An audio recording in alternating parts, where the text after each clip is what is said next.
Hi, I'm Alex with ClassHook, here to show you how to assign clips to students.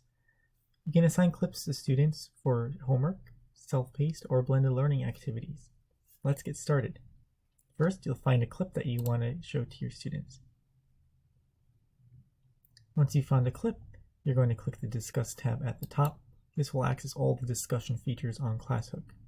And then you'll add pause prompts or questions at certain timestamps for your students. We have another video on how to set these up if you need more details.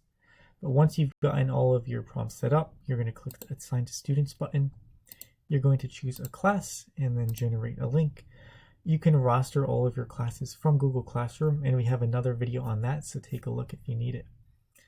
And then once you have this link, you can share this out to your students through email, through an LMS, through some other means, or you can share it right out to Google Classroom. And then after that, you're all set. Your students will get the link and they'll be able to respond to the questions.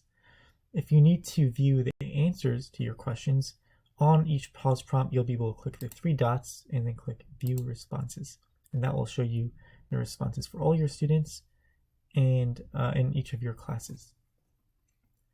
On the student side, once they access your link, they will see the video and they'll see the questions, and as they're watching the video, they will be able to respond to each question when it appears.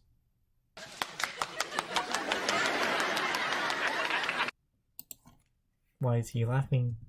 Because it's literal language. Once your students submit their answers, they'll be able to view their own answers and the responses of their classmates in one place to get different perspectives and ideas. So that's how you can assign clips to students on ClassHook. Just a note that your students do need accounts in order to access these links.